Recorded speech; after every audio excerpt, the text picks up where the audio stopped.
estruturais que vêm do aeroporto, do Flamengo e de Mussurunga, e que tem como eixo central, eixo principal, a orla, e conecta com Ibirapa e vai até Sé, vai até a região central. É um conjunto que nós chamamos de BRS Eixo Orla. E sexto é a suburbana. A suburbana é para um período de 2032. Ali vocês estão vendo o período em que se está prevendo essas implantações. Quando a gente fala que 2025, o engenheiro Moreno também falou, 2032 é o período. 2025 são investimentos para o período 2018 a 2025. 2032 são investimentos do período 25 a 32. E 2049, do período de 32 a 49. São períodos de investimento que ainda serão detalhados nos projetos equipamentos, correspondentes projetos. O eixo da suburbana é um eixo que está previsto para 2032, porque ele depende de ajustes viários que estão compatibilizados com os projetos viários da suburbana que o Moreno mostrou. Esse aqui são as linhas BRT-BRS semi-expressas. Tem um eixo miolo, é um dos projetos que o Dr. Moreno mostrou, que é uma continuidade de diversas vias nesta região carente de conexões longitudinais. E, por último, o aproveitamento do eixo da linha viva, que está previsto para o período 2049, com vias expressas, ou seja, haveria algumas linhas onde se faria o sobe e desce neste trecho, e quando chega na linha viva, ela se torna expressa, ou seja, não tem sobe e desce, não tem parada, até chegar ao centro, onde passaria novamente a operar com a linha normal paritera. Essa implantação da linha viva nesta região traz bastante acessibilidade para essas regiões carentes, onde estão os bairros que estão editados, muito difícil de vocês enxergarem por causa das Cajazeiras, enfim, são vários bairros com melhoria de acessibilidade através dessas linhas expressas.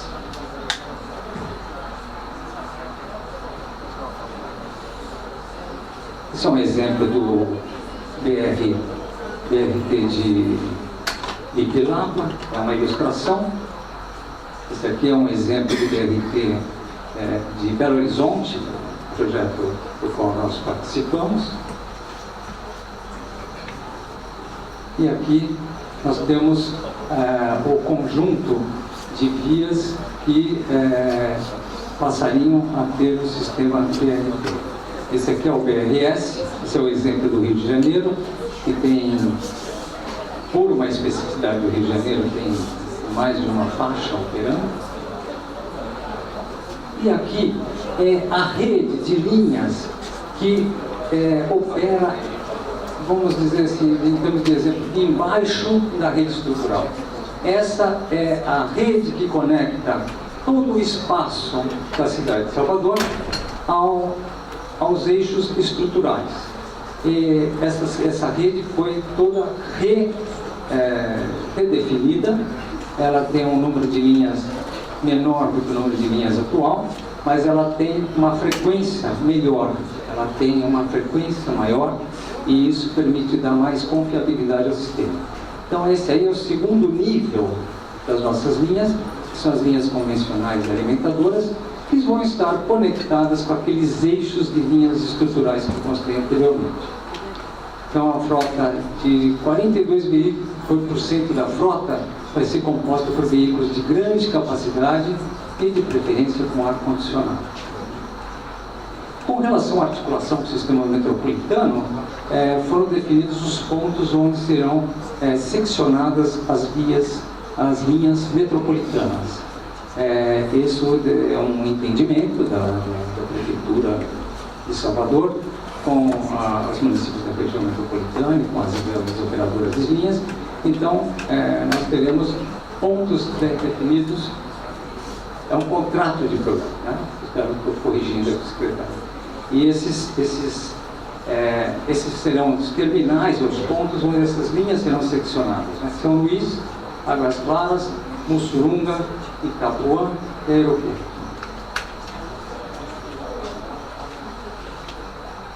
É um contrato de programa que não está escrito lá. Essas são as guias do período até 2025, 2018, 2025, onde haverá algum tipo de melhoria ou adequação do sistema viário para BRT ou BRS. Em 2025, estão previstos 29 quilômetros de BRT e 33 quilômetros de BRS. Em 2032, 29 quilômetros de BRT, mais 29 quilômetros, continua 29 km de BRT e mais 13 km de BRS, totalizando 46 km de BRS. Mais 13 terminais e estações de integração novos, que somados aos 7 já existentes, totalizam 20. Esses são os dois mapas de carregamento. À esquerda o cenário nada a fazer, ou seja, zero de investimento, e à direita a previsão dos investimentos que nós estamos propondo para o período 2025.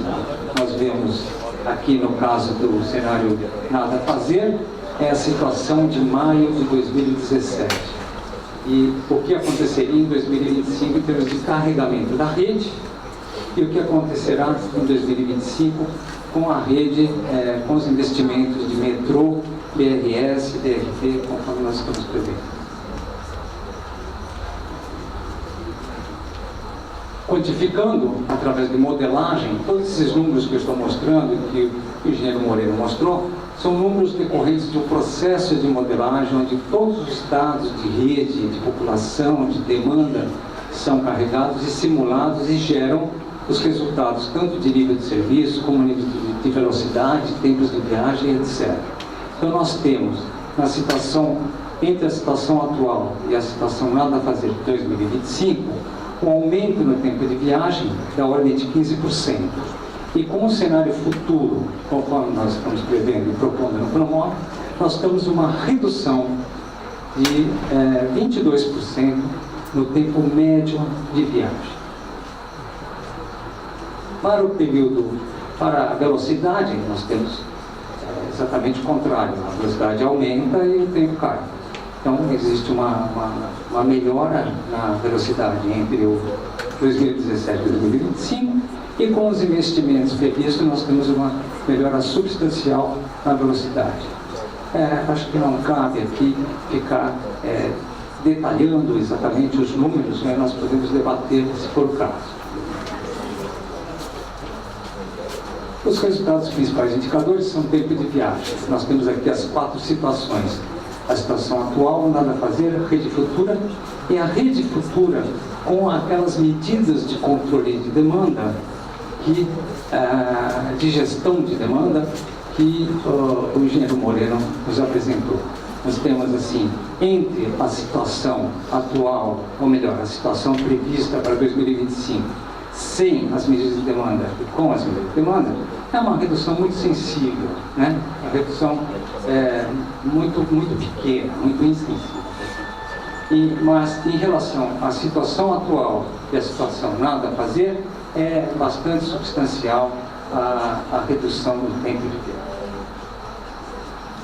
Aqui está o cenário 2032, os carregamentos, o da esquerda vocês já tinham visto, o da direita é a mesma situação para o ano 2032, com as obras previstas para esse período. O que está em verde é o carregamento das linhas metroviárias. E aqui os indicadores comparativos, né? Situação nada a fazer em laranja e o cenário futuro com o tempo de viagem caindo em 23% em relação ao nada a fazer.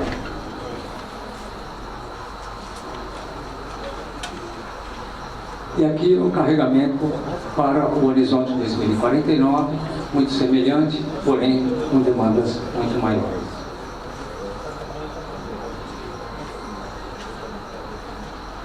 Bom, nada é de graça. Quando se faz o equacionamento e a racionalização das linhas, a intenção é fazer a rede integrada. E o objetivo é reduzir o que nós chamamos de custo generalizado de viagem, ou seja, o tempo de viagem e o custo da viagem para o passageiro. Com isso, nós temos aqui um custo maior para o passageiro em termos de transferência que ele vai ter que fazer de uma linha para outra, mas uma redução substancial do tempo de viagem. Essas bolas vermelhas que vocês estão vendo são as quantidades de integrações que são previstas de serem realizadas nos principais pontos de integração da rede. Isso para 2032 e aqui para 2049. Então a situação nada a fazer. Tinha um padrão de transferência muito pequeno, enquanto na situação de 2032, 2049, o padrão de transferência é bem maior. Hoje em São Paulo, por exemplo, 66% das viagens fazem uma ou mais transferências entre linhas de ônibus ou linhas de metrô, ônibus, trem, ônibus, etc. E aqui nós estamos prevendo um aumento para 75% em 2049. É um número que é compensado pela análise do tempo de viagem do passageiro. Aqui é um cronograma de investimento que nós fizemos no período 25, 32, 49, investimento total, um acumulado de 2,5 bilhões de reais a ser investido até 2049. E agora vamos falar de transporte ativo, pedestre e microacessibilidade. O transporte ativo, felizmente ou infelizmente, está enquadrado no plano de mobilidade. Mas caminhar, por exemplo, não é só uma questão de transporte. Caminhar não é um gesto que você faz, não é uma atividade que tem simplesmente a função de te levar de uma origem para o destino. Caminhar é onde você tem a conquista da cidade, a convivência com outras pessoas, é onde você tem principalmente saúde. Caminhar deveria ser e é uma questão de política pública, saúde. E caminhar é meio ambiente, caminhar é viver a cidade, é conquistar a cidade. Nós podemos dizer, eu faço uma pergunta para vocês: você acha que você pode caminhar aonde você quiser, a hora que você quiser em Salvador? Não? Não sei. Caminhar também é uma questão de liberdade, é uma questão de segurança, né? Existe a cidade livre, a cidade que tem liberdade de você ir aonde você quiser, a hora que você quiser, e a cidade insegura, onde você tem medo de ir em alguns lugares, em alguns momentos. Então, caminhar não é só uma questão de mobilidade, de transporte, é também uma questão de conviver com a cidade, com as pessoas da sua cidade. Nós fizemos aqui, no nosso trabalho, duas propostas. Uma de adequação de calçadas e passeios e outra de dispositivos de transporte vertical. Quanto a calçadas e passeios, nós fizemos um levantamento amostral, uma amostra pequena. Salvador tem 3.800 quilômetros de sistema viário. Se nós multiplicarmos isso por 2, dá 7.600 quilômetros de calçada. Nós não tínhamos escopo, ainda não existe um projeto com escopo para você qualificar 7.600 quilômetros de calçada.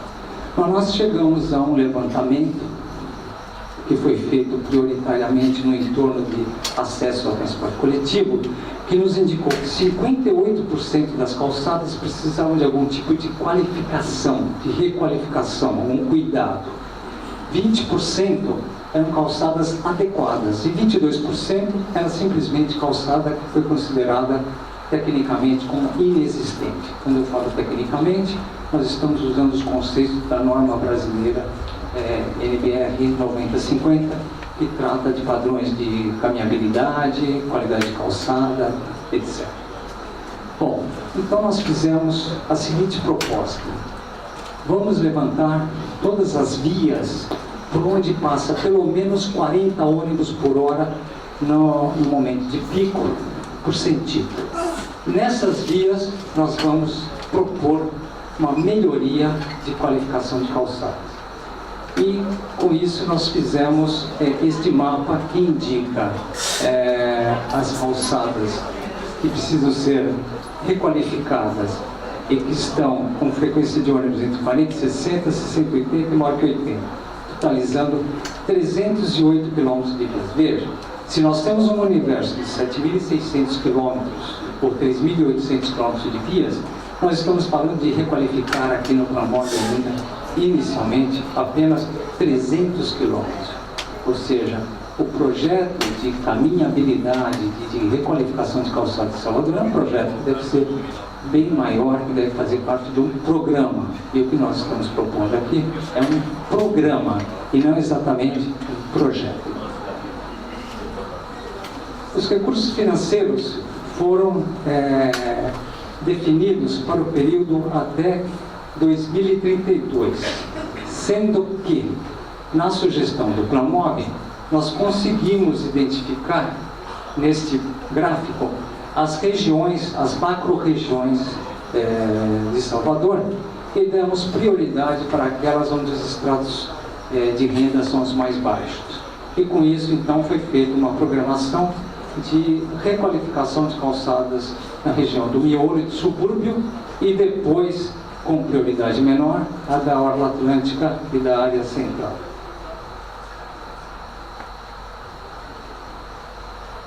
Com relação à acessibilidade vertical, da mesma forma e coerentemente com o que nós fizemos com o transporte e com a melhoria de calçadas, nós estamos propondo melhorar a acessibilidade vertical para acesso ao sistema de transporte coletivo. Nosso objetivo não é resolver os problemas de microacessibilidade vertical de Salvador, e sim de dar uma solução para a questão de mobilidade, cujo problema imediato é o acesso ao transporte coletivo. Então nós identificamos locais da rede estrutural que deveriam ter alguma facilidade melhor de acesso vertical. Por isso identificamos população residente, diferença de cota e declividade. E a partir desses três elementos nós definimos qual seria a tipologia de ação.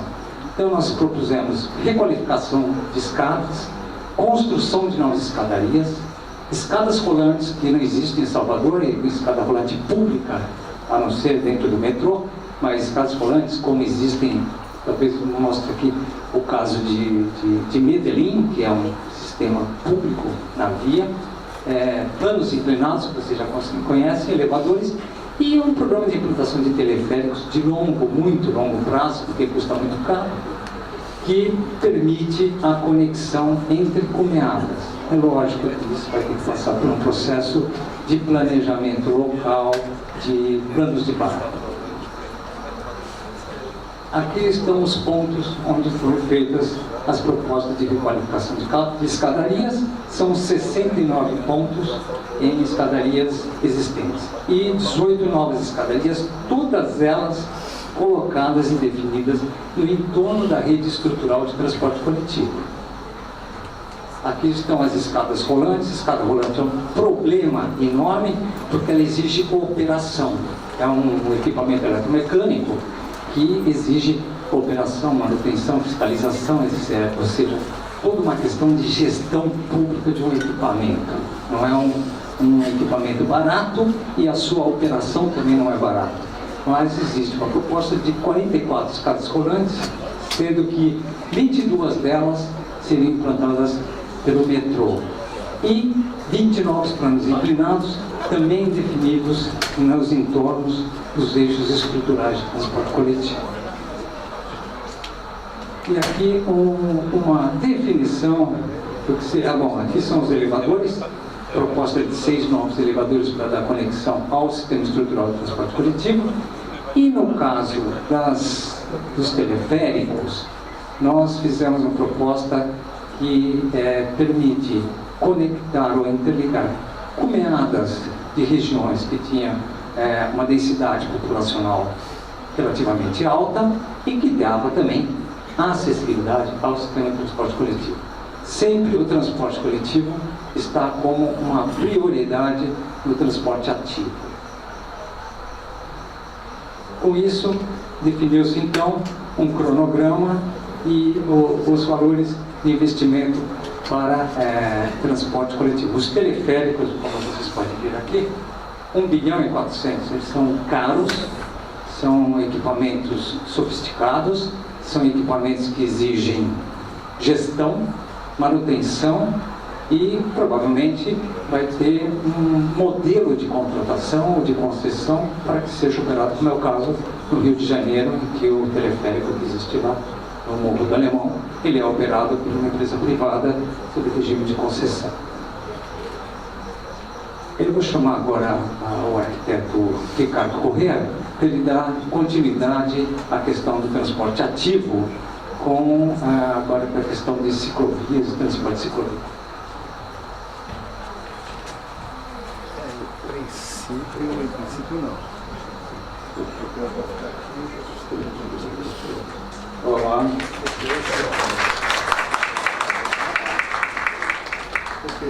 Olá, bom dia a todos. Por último, e não menos importante, a apresentação do transporte ativo de bicicleta.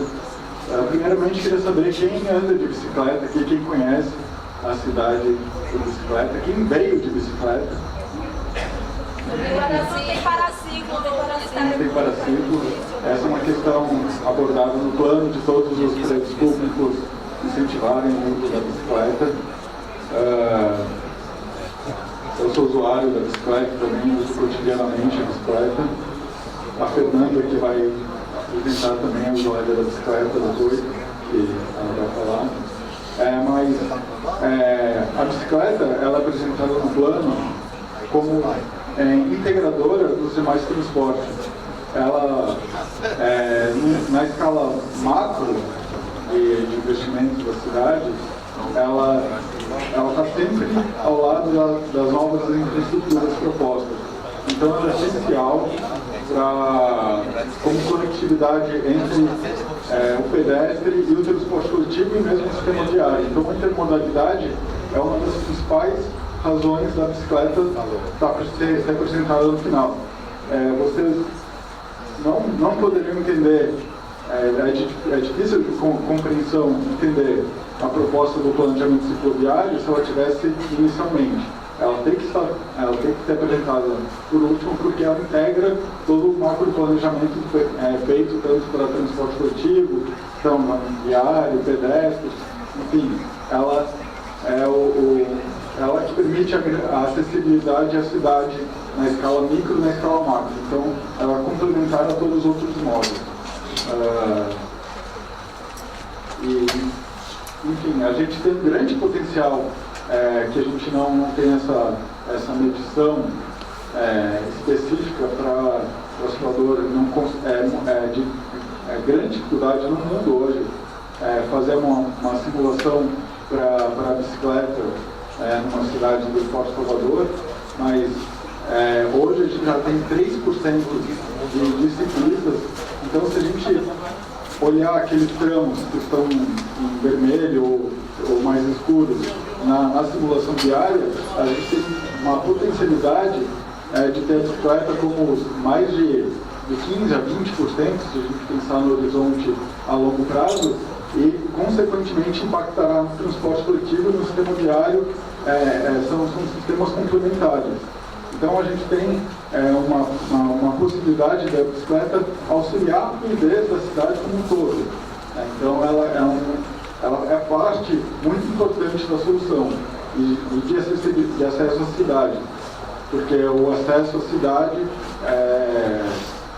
a acessibilidade de mobilidade está ligada diretamente à acessibilidade social, e ter essa condição fundamental. Então, eu chamo o Fernando, ciclista também, para apresentar os slides.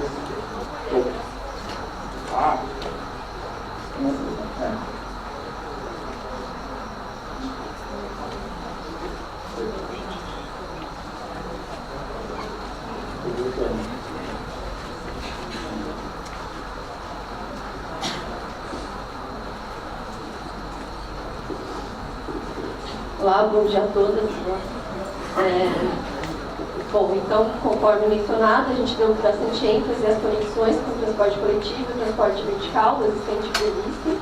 A gente também considerou a complementação e a qualificação da infraestrutura ferroviária existente hoje. E, bom, a gente vai ficar um pouco aqui mais adiante.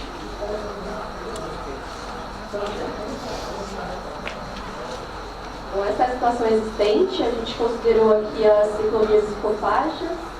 A gente separou que são ciclovias em traços de parques, que elas não têm tanto essa funcionalidade de transporte. Tem também as ciclorotas que não estão mapeadas, porque elas estão um pouco inseridas ali no sistema de transporte de bicicleta, e tem algumas ciclovias em construção. A gente considerou os bicicletários que estão sendo implantados no metrô e a bicicleta compartilhada também existente. E aí, a maioria das nossas propostas se concentra na primeira fase, 2025, porque a gente entende que, ao contrário, eu acho que do sistema viário que fala da proposta máxima, a gente entende aqui como a proposta mínima para a bicicleta. Então, ela é praticamente imediata, ela consiste na implantação de infraestrutura cicloviária, está considerando 155 quilômetros, e mais a requalificação. A requalificação considera conectar os tramos existentes que são pouco sinalizados, às vezes tem a ciclovia, mas não tem a travessia, o que coloca o ciclista em risco, às vezes por um trecho muito pequeno, mas que é o mais essencial. E ali também, nesses 40 quilômetros, entra a ampliação da ciclovia da suburbana, que ela tem uma demanda muito grande para não só a bicicleta, mas veículos de carga e tudo mais, então a gente entende a necessidade de ampliação. Tudo isso até 2025. Em relação à bicicleta compartilhada, a gente propõe a manutenção do sistema existente, mas complementação das estações associadas ao transporte coletivo, as autoterminais e as estações de metrô. E a gente está propondo um novo sistema de bicicleta, que a gente chama de empréstimo de longa duração. E é um sistema de empréstimo, Fortaleza adotou esse sistema. E você vai com a bicicleta para casa, então ela permite o empréstimo por 15 horas. Então você consegue fazer a última parte da viagem por bicicleta. Você vai até o terminal, de lá você pega a sua bicicleta, vai para casa, no dia seguinte você vai para o terminal de novo. Então ela é fundamental para a integração, principalmente para quem não tem bicicleta ou não tem como fazer todo o deslocamento com ela. E aí o bicicletário também, normalmente ele não é tão visível, mas a gente colocou ele como um dos principais elementos também para permitir essa intermodalidade. Como mencionaram, o fato de não ter paraciclo muitas vezes impede. Então, assim, a gente coloca esses bicicletários como o mínimo necessário, porque nas futuras obras, nos terminais e mais para frente, eles já têm que ter um bicicletário previsto. Hoje a gente está tentando complementar o que já existe. Então, além de bicicletários padrões, no padrão do metrô que existe, a gente propõe 2 polos cicloviários, que é um local onde o ciclista ele é o principal. Normalmente nos bicicletários a gente se sente quase como se estivesse pedindo favor. Oi, posso colocar a bicicleta aqui?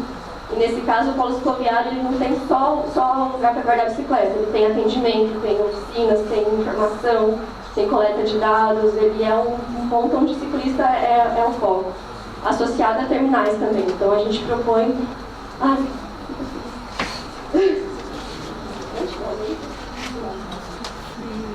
Então são dois polos cicloviários.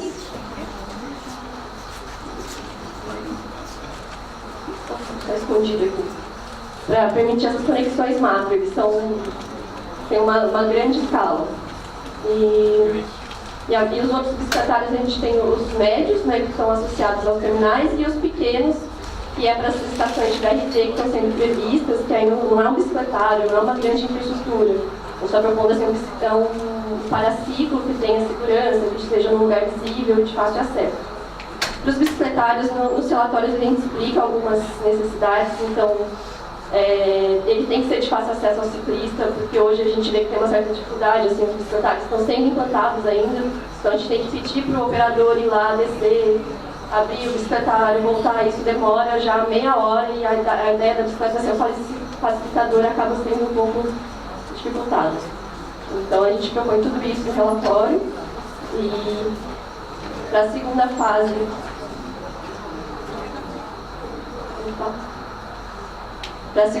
então, seria esse adensamento a infraestrutura em geral já está implantada. Então, seria essa complementação das estações de bicicleta compartilhada e dos bicicletários, principalmente relacionado aos BRTs, que vão estar sendo implantados nesse período. E a gente identifica também algumas obras viárias previstas que já tem que ter bicicleta prevista desde o princípio. Então, o custo dessa infraestrutura cicloviária ela seria praticamente todo diluído na obra viária, porque se você já prevê uma caixa com 3 metros a mais, você vai ter um custo muito pequeno assim, em relação ao restante da obra. E aqui na terceira fase, 2049, também seria só a complementação dessa rede por essas obras viárias previstas. E a gente ressalta que, assim, essa é a rede macroestruturadora. Somada a isso, vão ter que ter os planos de bairro, que vão ter que prever conexões nos bairros, que aí depende de uma dinâmica muito local que a gente não está tratando aqui. Então, esse seria o macro, não é uma visão macro, mas para o mínimo de infraestrutura necessária. E esse aqui seria o total da rede, então, prevista para esses até 2049.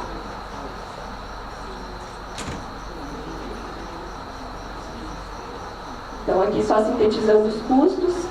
O custo de infraestrutura cicloviária, então, considerando bicicletários e ciclovias, ele acaba sendo baixo em relação ao plano, porque são obras, intervenções com pouco impacto, e nas obras viárias ele já estaria diluído. Para as bicicletas compartilhadas, a gente entende como uma parceria com iniciativa privada, então também o custo está diluído. Por isso que os valores finais são relativamente baixos. E a grande maioria está concentrada na primeira fase. Agora, volta. Fernando. Obrigado.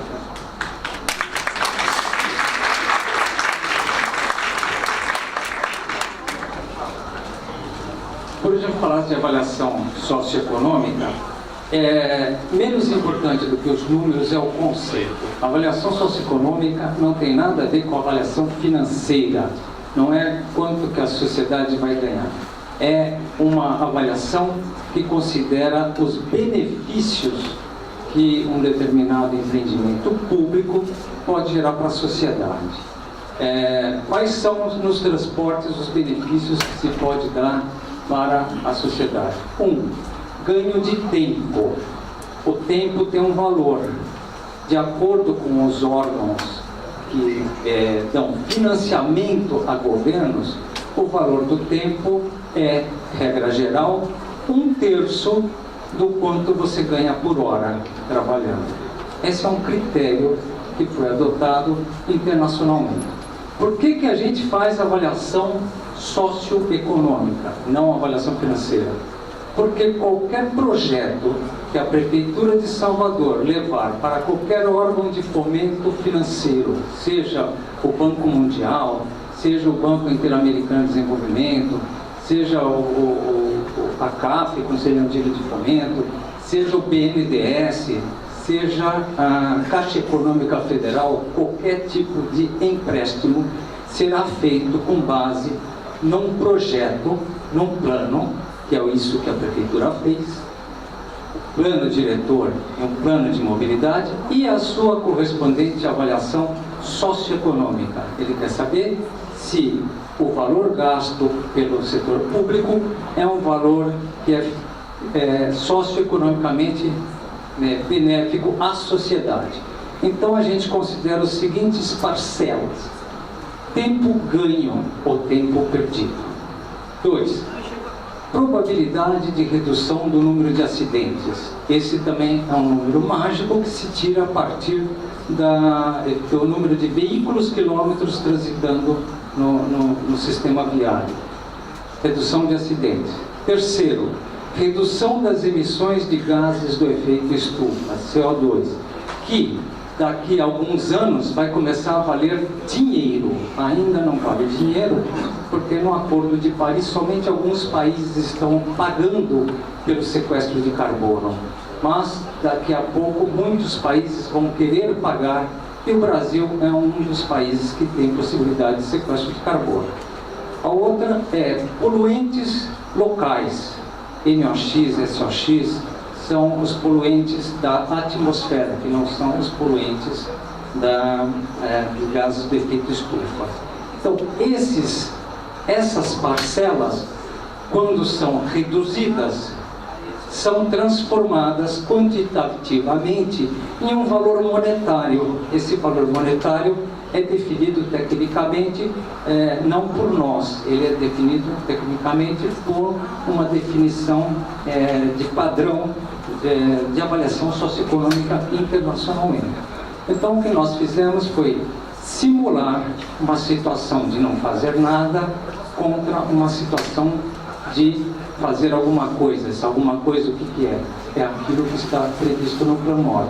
A diferença de benefícios dados entre uma situação e outra é o que permite fazer a avaliação socioeconômica do empreendimento. Aqui nós temos resultados de comparação entre a alternativa nada a fazer e a alternativa de rede máxima, com seus respectivos esvaziamentos, e que mostram quanto que melhora a velocidade média, quanto que melhora a velocidade média do transporte individual e coletivo e o tempo gasto das pessoas. Todos esses números foram colocados num fluxo de caixa que começa em 2018 e termina em 2049. Com esse fluxo de caixa, nós colocamos os investimentos que já estão previstos pelo governo, os projetos já consolidados, e mais aqueles que o PRAMOB está prevendo, os BRTs, as extensões de metrô, as extensões de BRS, todo o sistema viário, todo o sistema de ciclovias, todo o sistema para pedestres e transporte vertical, enfim, tudo que foi mostrado aqui. E o que nós obtivemos como resultados estão codificados nesses histogramas, e este aqui é o resultado final. Na avaliação socioeconômica, se adota como padrão uma taxa de remuneração do capital de 6% ao ano. Mas eu não consigo um empréstimo de 6% ao ano, não consegue mesmo. Quem consegue é o governo quando faz os seus empréstimos junto ao BID, ao BNDES, à Caixa Econômica, etc. E a taxa interna de retorno que nós obtivemos no fluxo de caixa da avaliação econômica, socioeconômica, considerando os ganhos de tempo, emissão de CO2,